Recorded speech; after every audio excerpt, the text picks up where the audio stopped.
Yeah. To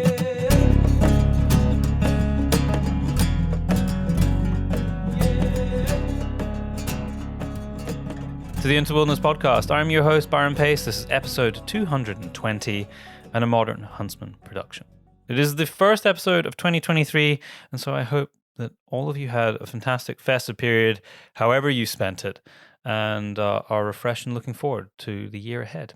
Now, many of the regular listeners over the last 5 or 6 years will be very used to the first episode of the year being with my great friend, Sam Thompson, who I actually was just with a couple of days ago.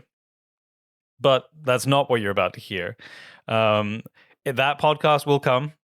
We basically just had too much fun for the couple of days. And when we came back from hunting or being out during the day, we started cooking and started drinking and being merry. And before I knew it, it was time for me to leave. And we hadn't recorded the podcast, even though I'd taken all of the gear with me. So I'm sorry if that is a disappointment to you, but you will get it. It just will not be this first episode of the year. Sam has been on great form as always and full of stories. Actually, right now he's sick with flu in bed, so maybe it wouldn't have been a great time to record it anyway. But yeah, I will go and visit him soon, and I will bring you a podcast with Mr. Sam Thompson, who is beyond doubt the person who has been on this show more than anything else, and is one of the most popular guests. I had probably 4 or 5 messages in the month of December asking if he was going to be the first guest of the new year, to which I said yes, because that was my plan.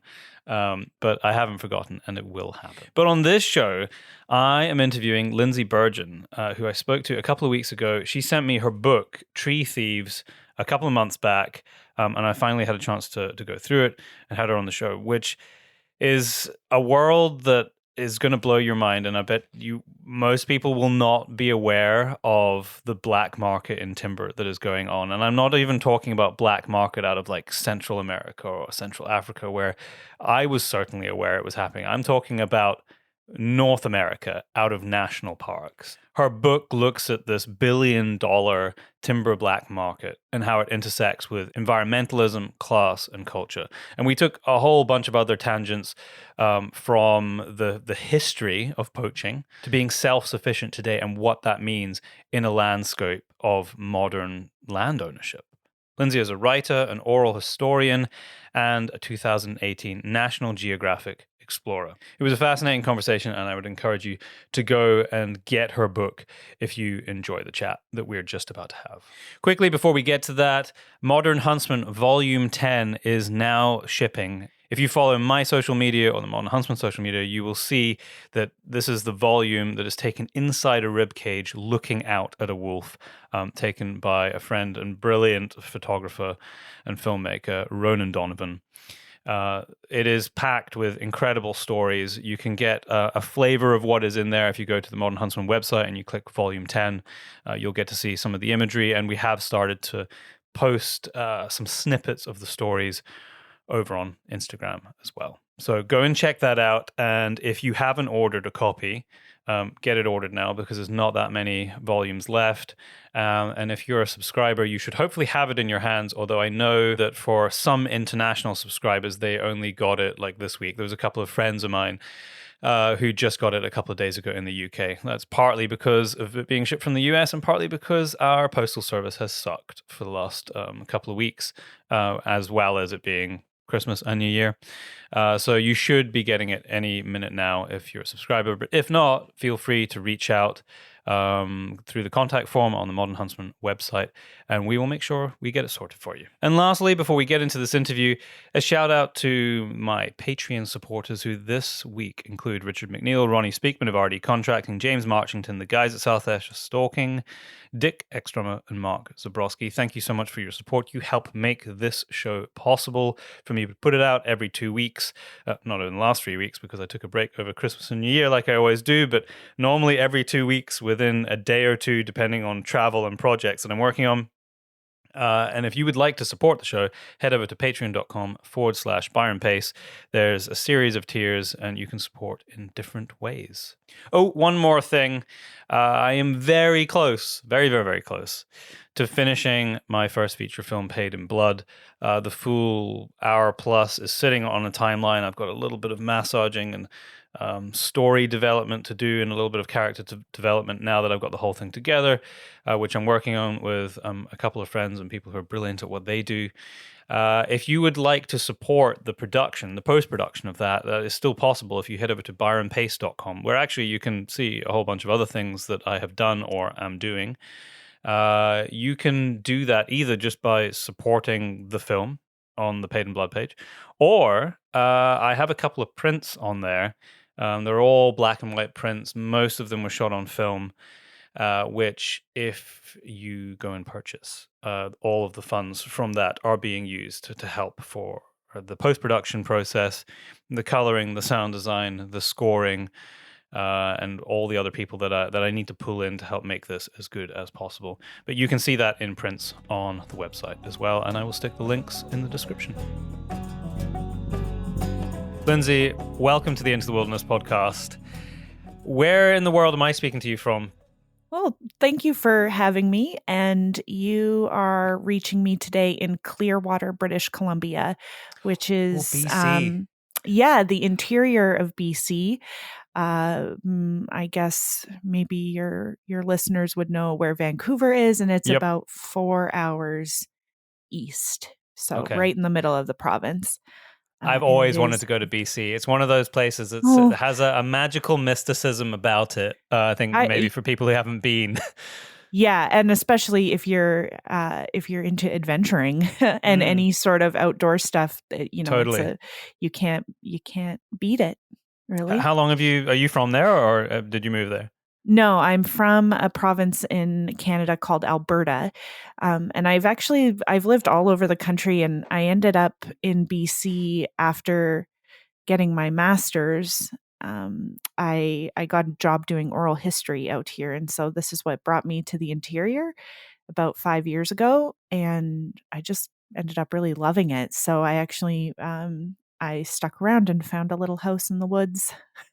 Sounds ideal. That sounds like my kind of place. Yeah, I have a little house on the edge of the mountains, so it's kind of similar in Scotland. Yeah. I mean, at winter it is a logistical challenge, to be honest, but it's a lovely place to live. Well, I'm looking at the amount of snow that's falling outside my window right now, and I'm wondering if my plans for the end of the weekend are going to happen or not. Oh, what were you going to do? Oh, just I wanted to go up one of the glens and go hiking, which could be equally as fun, but if the roads are open. Yeah, make sure you've got good grips on your shoes. This is important. Now, you said oral history. Is that the study of oral history? Well, I was actually just unpack that a little. Sure. Yeah. So I to get to the nub of it for me, I worked as a journalist after my undergrad degree for about close to 10 years. And then I identified that I had this real interest in environmental history.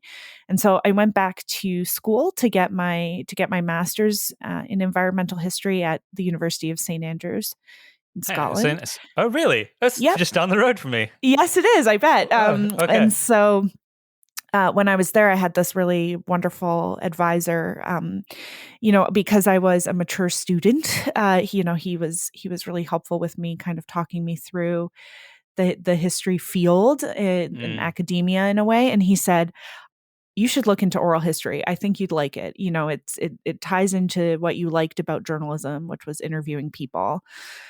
But it's a methodology within the world of history.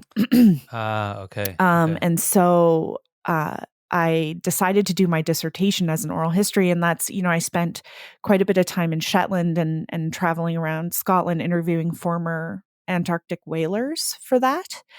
I'm fascinated about that. Yeah. So what was your dissertation on? It was on their experiences of the end of the whaling industry. So, wow. I should have spoken to you like 2 months ago, because I've just written a piece about modern whaling out of Norway, and I covered a lot of the history. Yeah, and so I mean, very overlapping in ways with Shetland. I think. I know that a lot of the British companies that were doing whaling in the Antarctic in the 1960s, when the industry was really ending, they were staffing their boats, from Shetland and Norway. That was Yep. that was it. And a lot of the Shetlanders that I interviewed, they speak Norwegian. They might identify in a certain way with that Nordic culture. So I went up there and I was doing interviews, and kind of what I liked about it was you're focusing on the past as opposed to hard hitting interviews about what's happening right now. But you can often see the connection, I suppose, between what somebody experienced in the past and how they're approaching today's issues. Um, and so I was just blessed. I got to spend time doing that. And then I came back to Canada just because I had to, for work reasons. And I got an oral history job on a land use study in BC. And so moved out here and started doing interviews for that. And that's how that came to be for me. And now I kind of work in research in that realm. And we're going to go from whaling to talking about your book and trees just Yeah, in a it is actually moment. it is kind of all related, right? Yeah. So yeah, Well, I wanted to ask you just a side note on that, because I've gone back to university. I'm not finished my master's yet, but I'm busy mm-hmm. studying my master's in biodiversity and conservation. Mm, And it's something that I thought about doing for quite a few years, but yeah, always put it off because it feels like such a mammoth task to be doing that as in inverted commas, a mature student. I don't yeah, feel that old, but but there's a lot of people yeah, who go and do masters later in life because it is the thing that they are fascinated and driven by. And for yes, me, it's been a much more enjoyable experience, even though I've been fitting it in amongst the rest of my life without really dialing back anything. So it's been way busier than when I did my undergrad, but I've mm. enjoyed it infinitely more. What was that experience like for you? And I'm asking you that question, thinking in my mind that there might be people listening who's like, I've always wanted to go in to like sort of take that leap. What you would say to them? Yeah. Oh man.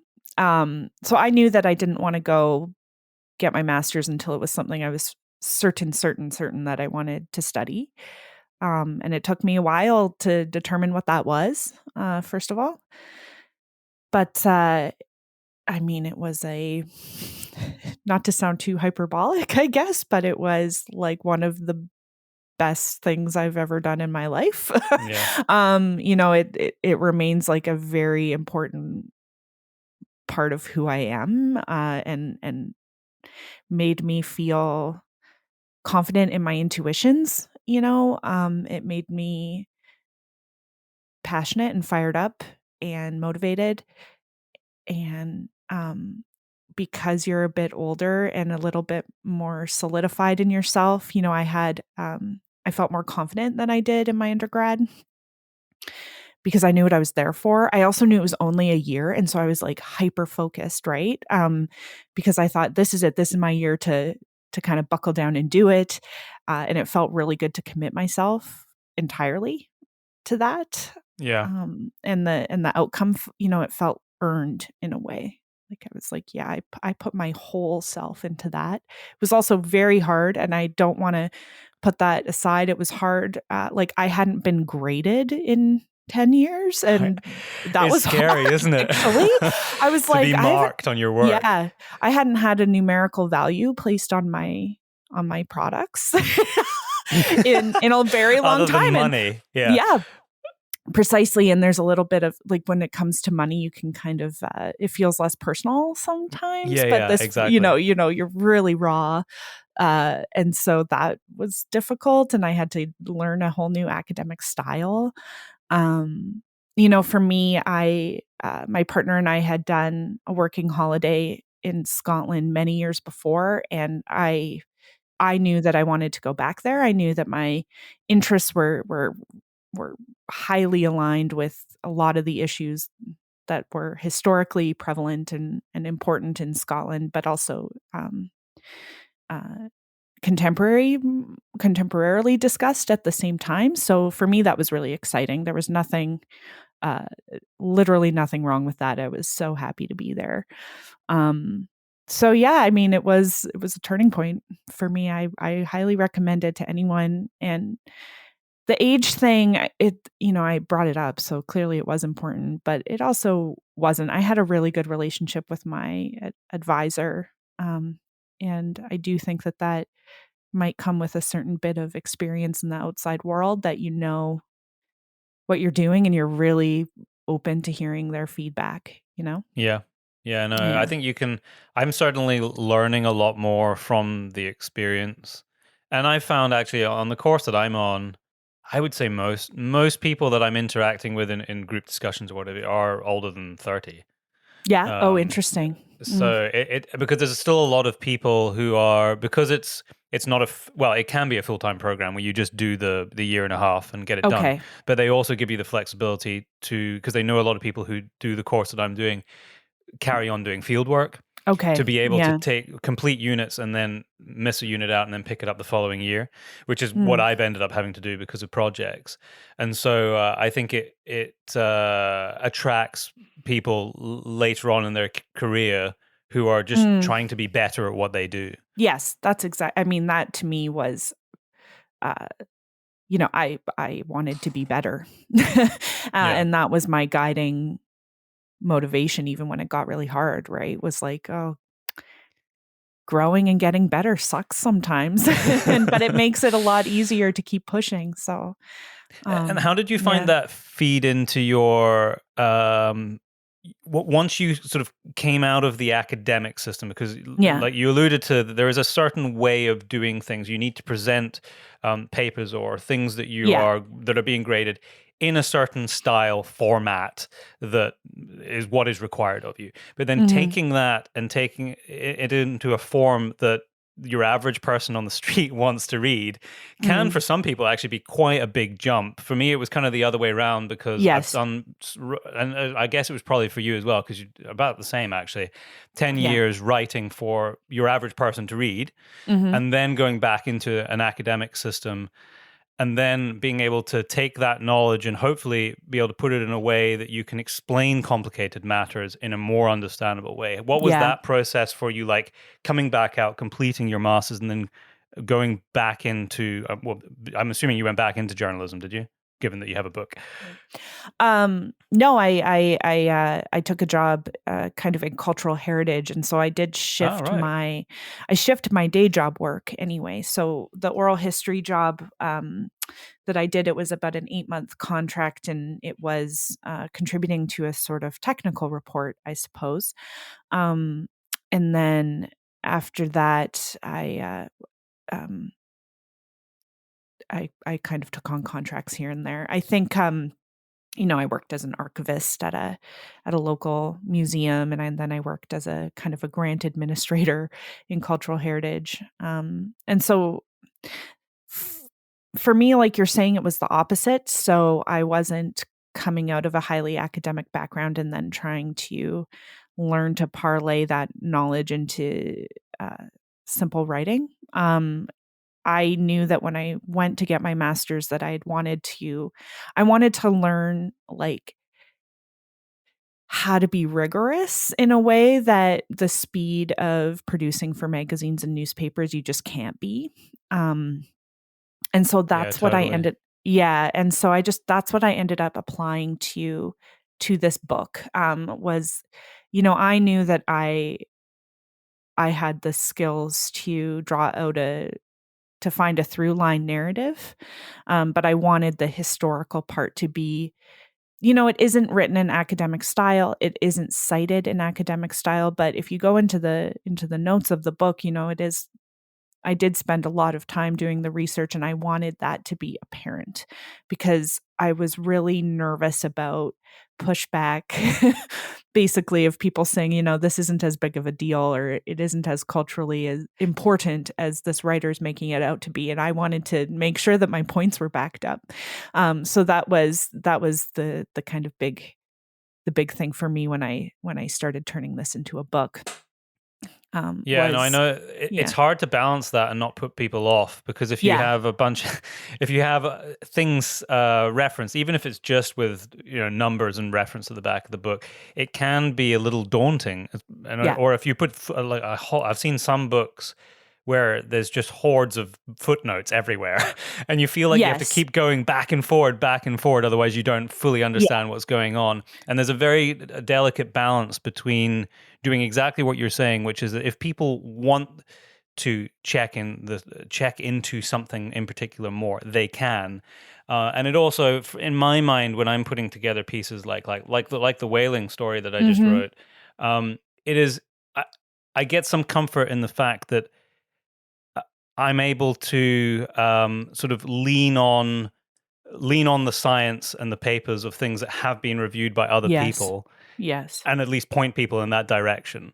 Yeah, And if it's that's later found exactly it. out to be wrong, at least I did my due diligence. Like, Yes. nothing is perfect. Yes. No, I fully agree because, I deal with a lot of uh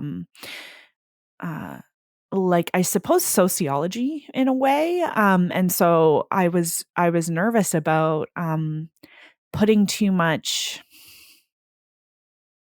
like, people perceive things in different ways, and so I wanted to make sure that studies had been written that echoed what my sources and my interviews were telling me. Not that I don't think that people's recollections and experiences aren't valid in their own right, but I knew that I'd be taking a risk to just put out uh, an individual's experience without any sort of backing up that this is common or had been heard Mm, before, yeah. particularly I mean, it because doesn't. those protagonists or antagonists, depending on how you look at it, they're a lot of people would really disagree with them. So, Yeah, and I mhm. think it's important to relay people's experiences and what they express to you, because it is their opinion or view, however it is being shaped. But underlying that, as a journalist, you have to caveat it with, this is their experience, and then Yeah, this is the rest of the world. And whether you're able to form an opinion about it yourself, you're at least allowing the reader to know that you can't take this by itself. It has to be taken in the exactly. broader context. And And that's some it's difficult. It's really it's difficult to do without imparting any of your own biases on it, which we all yeah. have. And I desperately try to at least acknowledge what they are in Yeah. myself. I mean, I think that's probably all you can really do, is as impartial as we try to be when putting together a good piece of journalistic writing. Oh, yeah. It's so hard, and actually, I think sometimes, academic oral history is a lot better at that because they'll have a literature review or methodology section that lays out, like, here's the historical record around this, and then what I'm presenting to you is this person's memories, flawed and Yep. and perfect in their own way. Yeah, I like And that. when you're writing a story, that can be really different. Like, you're not going to just have that aside, really, when you're trying to kind of keep the reader engaged, and so it is a bit more difficult. But that's something I love about oral history, is that it's just inherent in the practice that actually actually memories being flawed is like part of the reason why you do it. Yeah, yeah. So, So how did you come about beginning the process of writing your book, which I have in my hand here, Tree mm. Thieves? Yeah, it started originally back in 2012. There was a cedar poached from a park on Vancouver Island. It was 800 years old. It was technically protected, and there was a short news story about it that came out on our CBC, which is the Canadian version of the BBC. And at the time, I was writing for magazines, and so I thought, oh well, this will be a great magazine story because I can shadow the park rangers and I can interview the RCMP, which is the kind of local police detachment. And I'll stitch together this narrative. Maybe I'll go to some mills. And then when I started reporting it out, it became apparent that that wasn't going to happen. But it wasn't going to happen, not because it wasn't a story, or like not because it wasn't there, but because it was so complicated. And I had park rangers saying to me, this happens all the time. We never catch these people. We think we know who they are, but it's basically impossible to catch someone after they've felled a tree. And I'm thinking, I mean, this tree was massive. How is this impossible? And how is this happening in North America? Yeah, exactly. Because we think of that, in my mind, when I first, without reading any context of your book, just the title, and then I obviously dug through it and read it. When I'm thinking about the poaching of timber, which I think most people don't realize, I think this is still true, this stat, is it is the most illegally trafficked. It is the most illegally trafficked thing in the world is timber. It's Yes. not any species of wildlife. No. For mammals, it's pangolin, but timber is the most illegally trafficked Yes. thing in the world. But we think of Central Africa and we think of deep South America, and you think, well, you understand the political systems and unstable countries and how that is maybe possible, but you don't think that. I was shocked, and if you skip through to like the pictures in the middle of your book, and you're seeing national parks that people know, like you will know the names of these, and that is happening like under our noses. Yeah. And so, when I started reporting it out, that captivated me. And then I was also thinking, I was interviewing at first investigators and rangers, and then sociologists, because those investigators and rangers were then talking to me about social issues. Like it very quickly became about broader sort of cultural concerns. And they were saying, this is way more common than you think. It happens on all sorts of levels, and the motivation is often sure, it's money, but it's also related to kind of the decline of an industrial region, the sort of descent into poverty of a lot of these small towns that were industrial towns in through the mid 20th century, and then when things took a turn for various reasons, they've never really recovered, and there's a whole population of people that are in these towns that are dealing with this now. And so that's when I knew that it could become a book. At the same time, I was also reading a lot of history around poaching, because someone in general, and someone I interviewed said, like there's so much kind of cultural significance to poaching. You should look into that. And so I got really into, reading about the tradition of poaching as from the king and queen, and yeah, totally old, ancient English and British history, and Charter of the Forest. Can you expand on that a little bit? Because I think a lot of people don't realize that so much of that really comes back to just south of me here, and comes back to the UK, the original people who poached and why they did it. Sure. Yeah. So because it wasn't like you're saying now. It's like it wasn't just about food and feeding people. No, it was a response, right? A response to a sort of enclosures and taking away of a way of life. So, when I started reading into this, it very quickly became about the history of the commons, and the history of sort of working communities and rural working communities, and their relationship to the land, and eventually who owns and controls that land. And so I ended up reading through a book. I'm going to want to remember this person's name. So I read Guy Standing's book, Plunder of the Commons, and he wrote quite a bit in there about this document called the Charter of the Forest. And it's kind of the Magna Carta's lesser known sibling. It was, at one point, it was read aloud 4 times a year in kind of common areas. And it essentially protected commoners' access to fruits and processes within the forest itself. So, it made provisions for commoners to graze pigs or graze other animals, to harvest certain pieces of wood for livelihood purposes, and to build homes, and to start fires and make fences and all of this stuff.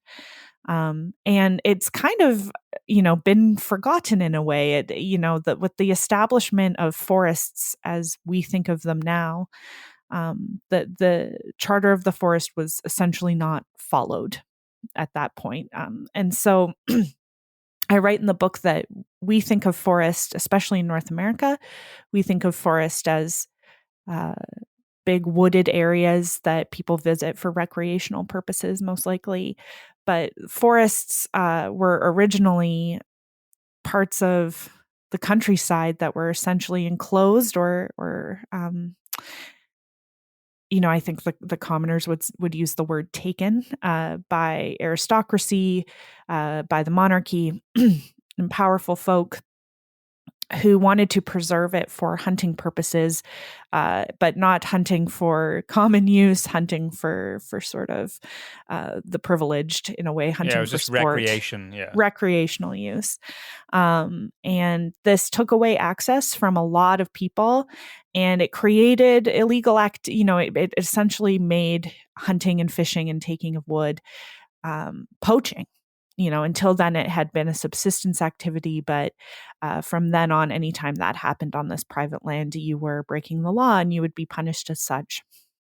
And so often there were special court systems set up to punish these these crimes. And in response, there was a lot of poaching and sort of running roughshod over these forests at night by a lot of community members, by a lot of which was mostly a screw you to the absolutely. to the crown, I mean, like there are some examples in the book of sometimes deer being caught and not being taken off the land, like that they were left there bloodied as a sign, as a statement. I think the Black Act might be known to your listenership, but the Blacks were these group of often men who would kind of cover their faces in coal and run into these private land enclosures and cause property destruction at night. Set things aflame, poach deer. Sometimes they would take the racks back as a sort of trophy. And they were making a statement against the wealthy, I suppose, and saying, this land is our land. That line between poaching and not poaching being established then, but then, and not that I want to skip history because I want you to carry on your story, but we see those parallels. There's a really great book called Gardeners of Eden. I don't know if you've ever read it. It's called, but I'm going to look it up. It's Alistair Graham is the name. It's long out of print, but you can find secondhand copies of it. And he talks a lot about the history that you've just discussed now. But he's paralleling it to his experience in East Africa in like the 60s and 70s, and how poaching became a thing literally overnight because of land ownership. And not that I suppose it kind of was. It was the crown at the time because it was. If we're talking about Kenya, that was under British rule, and so it was then property of the crown. So exactly the same thing that you're talking about now, but you're talking about that hundreds of years ago was happening in the 60s or even before that, in the kind of modern era on the same basis. Yeah, 100%. And I mean that in academic circles, that has a term now called fortress conservation. And the idea being that large chunks of land are basically seconded off and kept to, I don't know whatever word you want to use for this. I know but kept quote unquote wild, and humans are not allowed in it, and it's only for animals and plant life.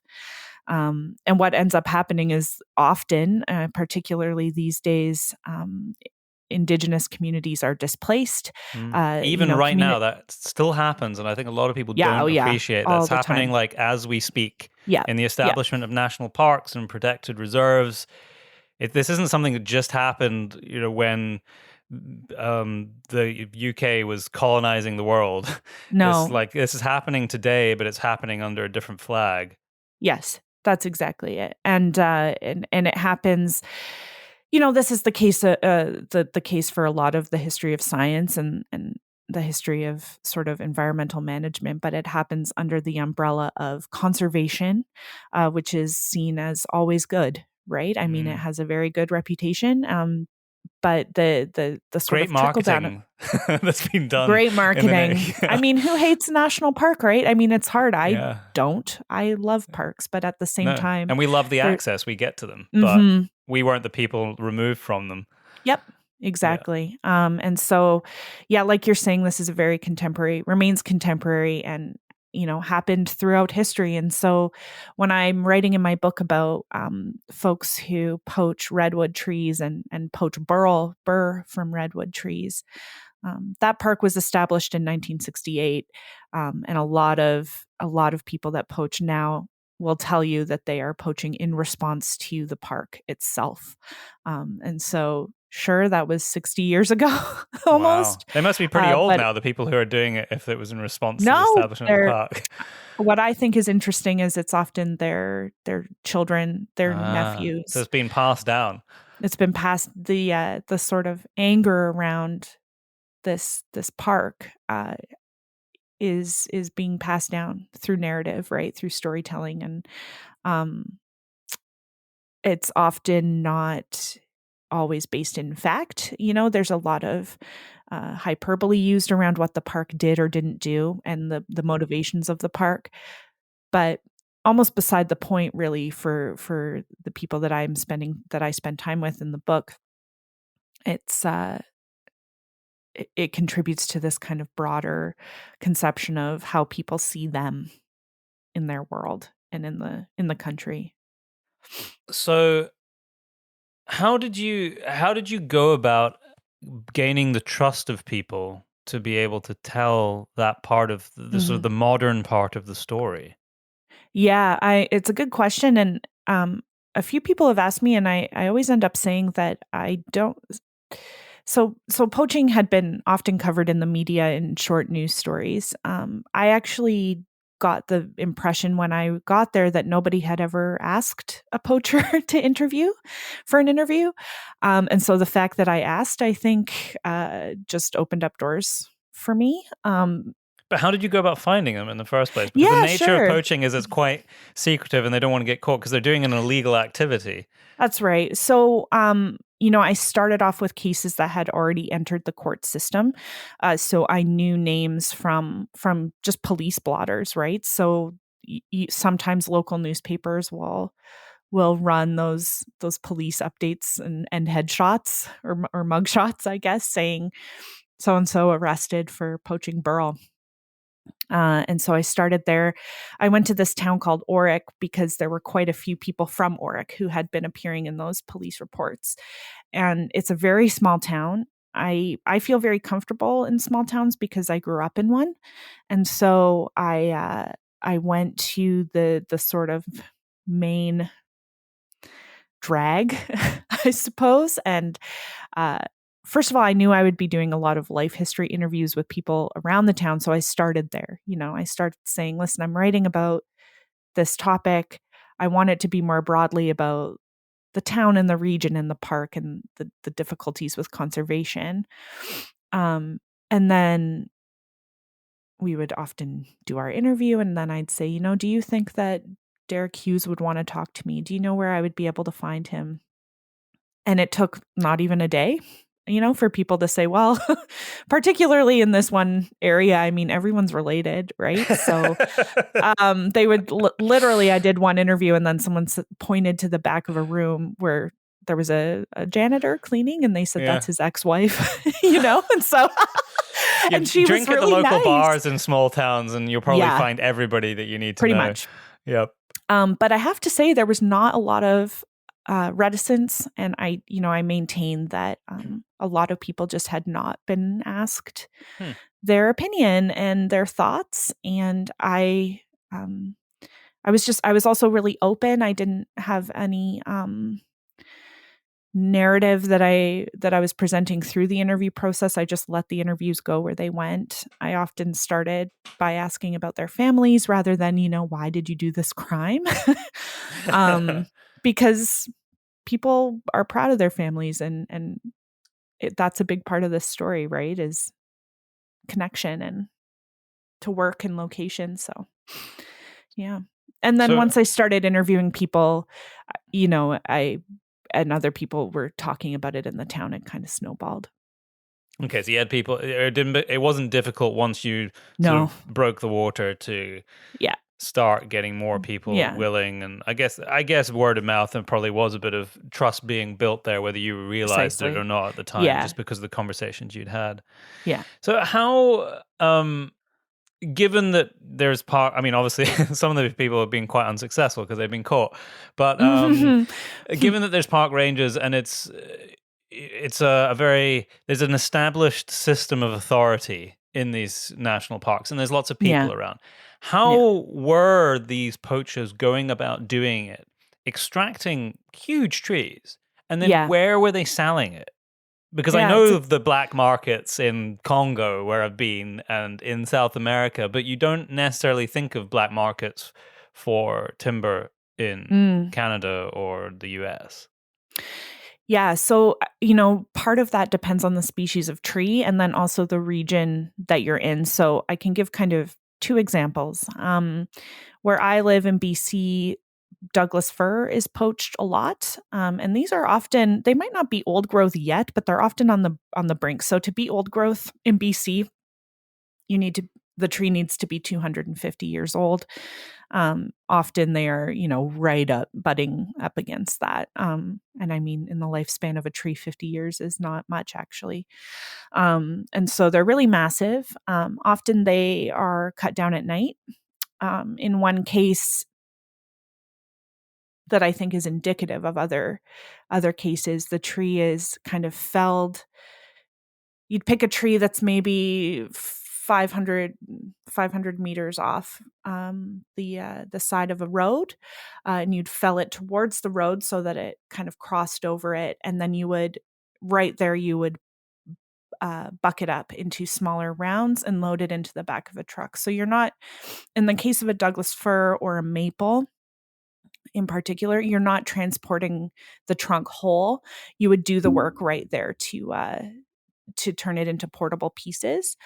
Often Douglas fir is being sold for firewood, which is a very common. Yeah. It just doesn't seem worth your while to go to that risk for firewood, because firewood, the value of firewood is it's nothing, relatively speaking. That's not, I'm not going to risk going to prison to go and steal some firewood and sell it. I think there's two kind of responses to that. The first is that firewood has increasingly in BC become more expensive over the years. This is true. Same here. Particularly in the southern mainland of the province, which is tends to be the wealthier, kind of more populated part. And so one interview I did, the investigator for it, who was a provincial kind of park ranger, he told me that he had heard of intermediaries essentially buying firewood for, let's say, a cord for, I don't know, $500, $600, and then turning it around and selling it for $1,000 in the lower mainland. Okay, so there's it's quite not a profit margin to be made. There is, if you got enough volume. Yeah, precisely. And then I think another element of this is that, and this is something that I had to go through myself, is that $500 is not a lot in terms of the risk for me, but for other people, it is really worth it. It's all relative, I suppose. Yeah, exactly. And there's this really strong link, unfortunately, between timber poaching and drug use in rural Pacific Northwest. Okay. And so if you are someone who struggles with drug addiction or drug misuse in any way, $500 is pretty good for a night's worth of work. And I'm sure that buys some the next batch of drugs, probably. Yeah, precisely. And in fact, in one case, there was a dealer in that same region who wouldn't even take money. He would just take the wood, and then do his own dealing of the wood for money. Way. Yeah. So he's trading drugs for wood. Yep. Mm-hmm. Wow. So that's the value of that, I suppose. There are other ways that it's being used. So, for instance, live edge tables are really, really popular, obviously, around here. And Douglas fir is a good species for that. So, in some cases, the wood was going right to artisans or right to even small mills and being manufactured right there and sold to people who might not even know to ask if the wood is local or where it came from. So there are a few ways to do it. In general, the issue is that we have so much forested land, it's very difficult to even find the stump of a poached tree to know what you're looking for. And by that point, a mill may have been able to sell it to a manufacturer, or it's entered the system actually quite quickly, and so then you don't have the stolen material to match to the crime site.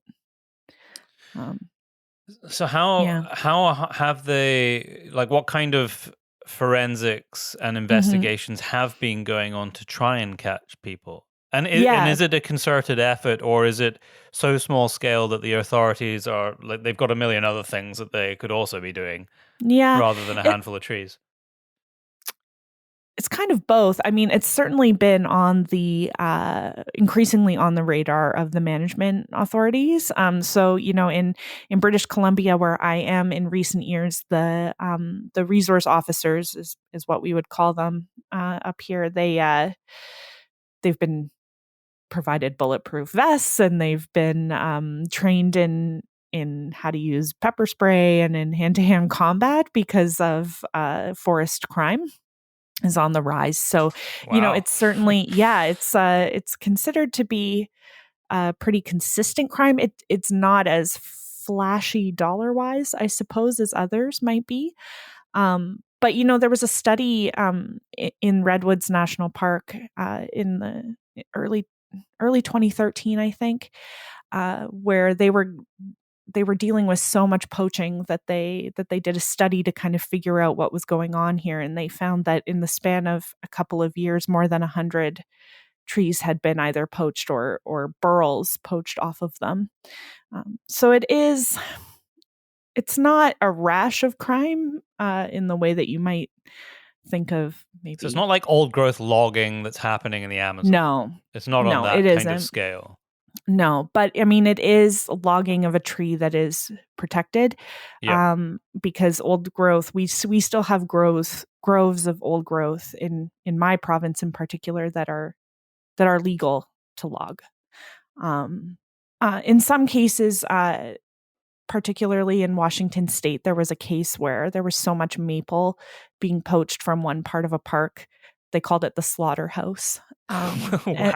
Yeah, because it was just basically an entire grove being picked off one by one by someone who had found this spot and realized that it wasn't being patrolled. Hmm. So, And yeah. does this feed in at all on a more international context when we think about illegal logging? Where does this fit into that Mm. hierarchy, or is it not connected at all? Is there? Because I know for some species of tree, it's a global market. Precisely. Yeah. And so no, I mean it's not um it would be misleading to maybe say that this is on par with the poaching of acacia trees, for instance, from Southeast Asia, or species from the rainforest in Brazil. I mean, those are forests that are being cut down en masse illegally and entering the system through kind of international trade rings and stuff like that, or even Eastern Europe now, because of sanctions in Russia and Ukraine. A lot of that wood is now entering our consumer market. Oh, I Um, hadn't heard anything or read anything about that. yeah, yeah. Actually, I'm working on something about it right now. Oh, So, wow. Okay. just because, well, anyway, it's complicated, and we can get into it, but due to sanctions, making it illegal to manufacture furniture or items that might make it into our home from wood from Russia. Mm-hmm. That wood is now being exported with incorrect labels. I think in Okay. one case I read the label said it was from Finland, but but which actually is right no. next door, and it's probably the same forest Yep. block. Exactly. It's crossing the Exactly. border. But yeah, I mean, Yeah. they are a huge, or were a huge exporter of timber products because it's such a Yeah. massive country, and they Exactly. grow great timber, like along with Yeah, the Scandinavian countries. for sure. And it's also particularly, obviously, in the eastern part of the country, easy to export to China, right? Which is the leading manufacturer of wooden furniture in the world. So Not that I think there'll be sanctions that way around. I don't think there are any directed to China. that's a good point. Yeah. Yeah, but yeah, for rest of Europe, I mean, we Yeah. think that it's fuel and gas and that we've been talking about the whole time, but of course, timber as well, which is probably why we've seen. Well, yeah, absolutely, our timber prices here, which must be connected, have gone through the roof in the last year. Yes, indeed. And I mean, anyway, speaking of all of this, I'm also working on a piece about how there's been increased firewood poaching from European forests because of the price of the sort of energy crisis and the cost of Absolutely. living crisis, and people turning toward traditional methods of heat and then trying to source the materials for that, which I think is really fascinating because I mean, one thing I took away from reporting this book is the importance of traditional craft in a way, and the importance of actually maybe seeking out furniture that is, or items that are made from wood that is locally harvested by someone who knows what they're doing and loves what they're doing, um and can contribute to the economy in that way. And firewood is part of that, I think, and charcoal production, for instance, is part of that. But it's an issue of affordability. Anyway, it's kind of neither here nor there. But no, but it's interesting though. Yeah, because I think that's happening now, and it's happening around us, even if we don't. I mean, I heat my house with absolutely. wood, but I don't steal the wood. I have permission from where Right. I cut the wood down, and it comes from thin forest. But Yeah, I have that connection. I've always had that connection where it's my hands that heat my house mostly. precisely. And like, you know But what I there's more have to people say? returning to that. Yeah, and I'd have to say that you'd have that immensely in common with a lot of the people I interviewed who also poach, right? So a lot of folk are being fined for poaching wood that they're using to heat their own homes. And I've done a few interviews, Byron, with other media where you can tell that people are surprised that people are still using wood to heat their homes. To heat their homes. Oh, really? But like rurally, it's so common. It's and so like common. Yeah, and it feels a little bit, frankly, like at first I would be frustrated and I'd feel like, you're being condescending. Like people use wood all the time, but I've had to really come to terms with the fact that this is an urban rural divide, actually, that you might not think that people are still doing that. But I mean, some of my neighbors down the road don't have in forced air heating or whatever, It's so and I'll give you an example that's just happened. I think it was last year or the year before, of how disconnected our politicians are from I would argue the real world, but certainly the rural world. Yeah. In the council owned buildings, so people who stay in buildings that are owned by the government, essentially, up just north of me about an hour, so still fairly rural area. They started a process of taking out or blocking up all of the fireplaces in all of these. And this was a drive for ticking off climate change and emissions. Not that most of these fires were ever being used anyway, because most of them were open fires, which are not particularly efficient compared to wood-burning stoves. Yeah. But it meant that from a council and government point of view, they could tick those boxes because it was something that was not going to be emitting, or at least it was... they can't calculate that, so at least it was something that didn't exist anymore. And then we had two of the worst storms in 100 years last winter, where some of those areas lost power for 2 weeks. Yeah. No heating. Fortunately, that happened before they had started, or just at the point where they were starting to take all those fireplaces out and block them in. So those people were able to get firewood from somewhere, even if it wasn't something they normally did, and stay warm and frankly, stay alive. Yep. And now they've reversed, in some places, those the government scheme to close up those fireplaces, because they realize how utterly ridiculous it is to have a rural area that can't fend for itself for survival. Yeah. And Oh man, I and mean, just that disconnect is just like in Norway. I think it's I don't want to misspeak here. I don't know if it's all in all of mm, Norway, but certainly in the northern parts of Norway, it's a legal requirement to have two heat sources in your house for that interesting. very reason. Oh, yeah. I mean, anyway, you can't see me, but I'm nodding fervently because this is something I think about all the time, and um, I think there are some very interesting debates around sort of climate change mitigation policy and what what works and what doesn't and what's actually culturally relevant and what isn't. And I don't have any answers, but I think that that's a really good example of something that would also really upset, I think, a lot of local people. Part of what I was interested in reporting Tree Thieves was um, how anger spread Mm. and I remained can in a see that. region. Yeah. Yeah, and how distrust for government and government agencies is strengthened through kind of poor policymaking. Yep. And that's an example of that, right? It And is. that's Yeah. something that people are going to remember. For Or sure. they, And like yeah, I even feel it because I see, and not that I've paid much attention to it in the last year, and so I'm not sure exactly where this regulation's going. Maybe they've decided to bin it.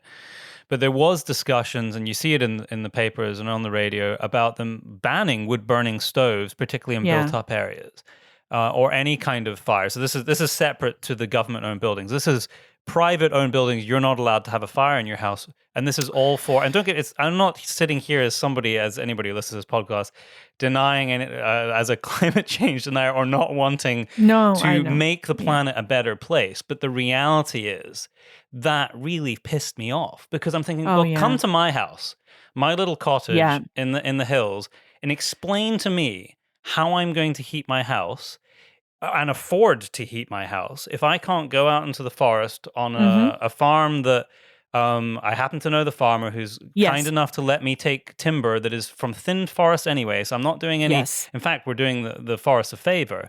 And then I'm heating yeah, my house with that. Like, I explain to know, me what is wrong fundamentally with that. But it's just and broad also, sweeping, broad oh brush legislation to try and fix a problem, which yeah, and can explain to make me people why it's angry.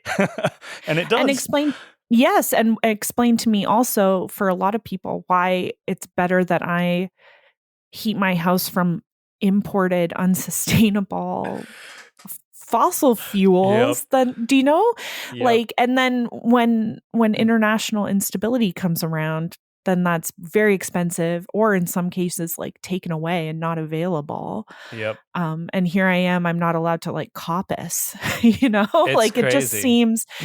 And this is something too that I came away with from Tree Thieves, which is that, and maybe this is personal, just for me, but why I think when I first started researching this, I figured I would be completely on the side of the park rangers and Hmm. and all of this, but I came away thinking, why is it okay for me to have deck furniture made of teak that is technically legally harvested, but if I bought like a really nice table made out of burl from Derek Hughes, that would be bad, and illegal, but it's something that was handcrafted and I'll never have to buy again. Like I ended up thinking a lot about like our globalized systems and morality. And not just in terms of sustainability, but like right and wrong, you know.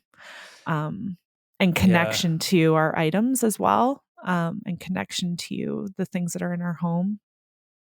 I So I mean, it seems I to don't me know. that so much of the investigation, and what an intriguing piece of journalism that you pulled Oh, together in that thank you. book, um, went from or most of it seems to stem back, and I think this is particularly true, like of how we've extended this conversation in the last 10 minutes Mm, because of social aspects of society. mhm,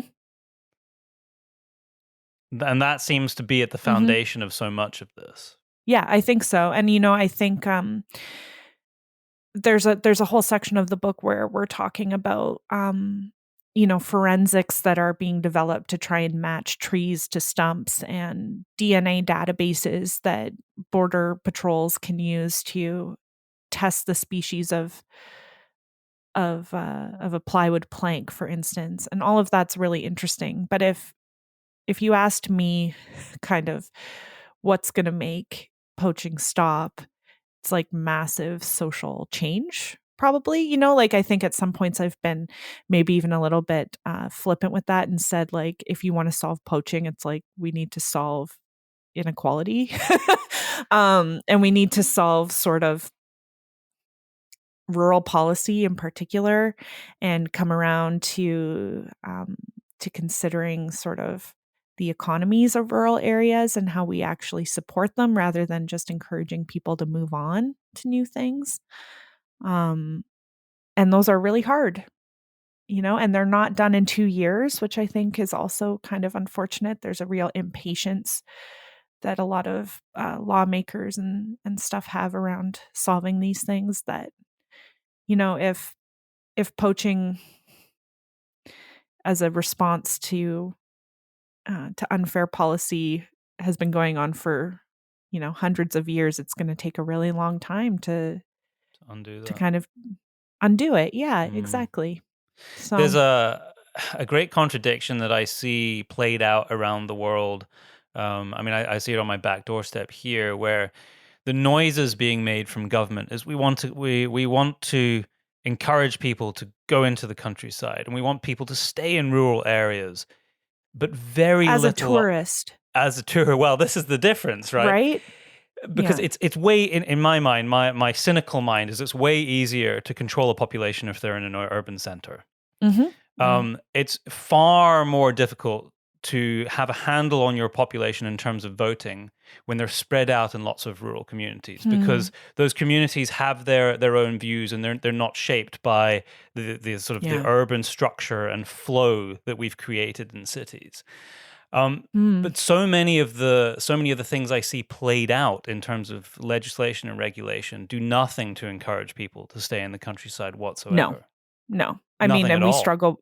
No, we struggle with that here, like base level stuff of connectivity and, internet, like access Internet's to a great wireless. example. Yeah. And it sounds, when I first moved out here, I was like, it sounds so privileged to be complaining about the internet, but I no longer feel that way, right? Like now I'm just like, well, this affects everything. I was listening to a podcast where somebody interviewed someone about rural connectivity, and they were a farmer, and they said all new tractors need to be like Wi-Fi, connected to Wi-Fi for certain things. And I had no idea. And I thought, oh my God. Anyway, so these are huge issues, and often I feel people are disrespected on them, actually. Totally. You're so right. I mean, my 85-year-old farmer who lives a few hundred meters from me on the edge of this farm that I live on, he was telling me the other, and the internet where I live is utterly terrible. It was unusable for me to work. I used to drive 40 minutes to my parents' house to go and use internet that I paid for there because I could get better internet until 12 months ago, where I got Starlink, and it's totally changed my life. And welcome to we're all the same on this, because I also don't want to give this guy, like, I don't want to give Elon Musk any money, but every day I'm like, I'm going to have to give that guy money. Like, anyway. It's changed. It's totally changed my life, because my poor farmer friend, he was telling me the other day that not only have they made it now that all of our tax returns have to be done digitally. The internet's not fast enough to load the digital form. The farming subsidies that farmers get also has to be done completely online, which is impossible. This is just... I could barely check email where I live before my Starlink. Yeah, that enrages me. Yeah. Like, what are you supposed to do? And the government promised rollout to rural areas, apart from the 5% or whatever it is by 2030, but the 5% are the ones that need it most. Yep. Yeah. And you can see how it encourages. I mean, we're maybe a long way from timber poaching now, but you can see how that encourages people to do things out of desperation. Yes. Or you move back to the city and you vacate the countryside. And I just... like, a big part of Tree Thieves was reading the history of how people in these regions were told, to up and move. It's like, well, if the industry died there, go somewhere else, follow the work, do what you like, personal responsibility, go, retrain, blah, blah, blah. Very little understanding of the fact that some people are so connected to where they live that that is not an option. Or that, they have responsibilities there. A lot of people inherit land and it literally is their family legacy. And so asking them to move is like really kind of Heartbreaking. Yeah. heartbreaking. Exactly. Therefore, being able to stay because you have internet becomes really important, and you're talking about that and I'm thinking about my own life experiences and then also how it all connects to like, also defunding of libraries, one of the only places you can go to, it just goes on and on. Right now, the only place you can go to stay warm. Yeah. There's people been going to libraries because of the cost of fuel, because maybe they don't have a fireplace and they can't go and steal some timber.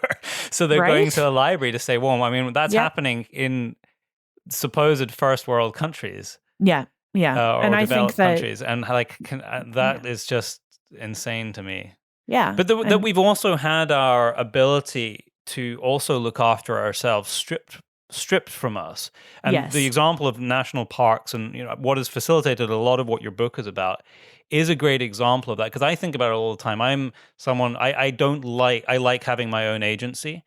And maybe some people will think I'm a bit of a prepper for what I'm about to say, but I'm absolutely not, because that's not even really a thing in the UK. But I have my own generator for when the power goes out, and I have a wood supply that'll see me through to spring, and I can cook on my fires if I need to. I don't, and I have a bit of, because I live rurally, and because fuel's been difficult to get hold of through periods in the last 12 months. Like, I have some fuel set aside in drums so that I can at least get out of here, because I can't walk out, or it's a long walk in the snow. I like having that sort of self-sufficiency, but the only reason that I can do a lot of those things is because I have access to timber, and I know people, rural community help. That's why I can do it. Most people don't have the agency to take care of themselves. When the lights go out, they're at the mercy of the authorities putting them back on again. Yep.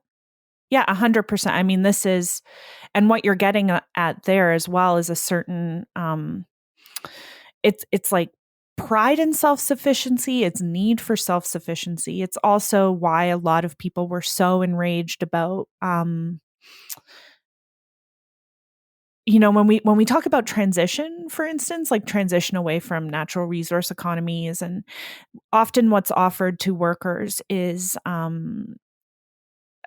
a good sort of retirement package, or like a good maybe benefits for a couple of months. But people actually don't want to take that, right? Because for generations, that self-sufficiency has been a point of pride and a point of like what sets you apart from others. And so being offered only benefits and only payout, and told to retrain or go on welfare or what have you is also very insulting. And so people would genuinely rather be a criminal and do work, like physical work, than be seen as someone who's only taking and not contributing. I think that's a really deep-seated old value that goes all the way back to even what we were talking about with Charter of the Forest Times, right? Yeah, which is that you contribute, you're part of the commons, you are part of the community, and actually taking work away fractures that a lot, and not replacing it with work that is equally as skilled or respected is also part of that. So it's very cultural. Fascinating. Yeah, thank you. So there's so many. I mean, there's so many places that my brain went when I was reading your book, and I think people listening to this podcast will gather that from how many tangents we've gone off on. But they're all interwoven, and they're all connected. And I would encourage anybody to go and pick up, who's enjoyed this conversation, and I'm sure everybody is going to go and pick up a copy of your book. Where can people find it, Lyndsie? Yeah, you can find it pretty much anywhere you would buy books. It's at Waterstones. It's on this in your local indie. You can request it. It was published by Hodder and Stoughton, in June 2022. And you can find it online as well, wherever you would buy books. But I always say to support your local bookstore. There's something amazing. to be said for a local bookstore. I do Indeed. enjoy that as it's almost like a little township for me, is go to the bookstore. Absolutely. And, local bookstores have been really supportive of Tree Thieves, actually, which I really appreciate. So, reach out to them, see if they can bring it in for you. They almost certainly can. So, Lyndsie, it's been a pleasure to speak to you today. Thank you so much for your time, and thank you so much for sending me the book. I'm glad that we were able to connect, because I know we kind of bounced back and forward over 6 months, because I think you must have sent it to me pretty much straight after it released, but then I was away for on and off for months, and now December I just happened to be at my desk again, and then we reconnected. So I'm grateful for your patience. It's my pleasure, and in my opinion, reading is reading whenever it happens, so I am not fussed about that. Well, thank you so much, and I look forward to reading what you're up to next when eventually you release it. Thank you.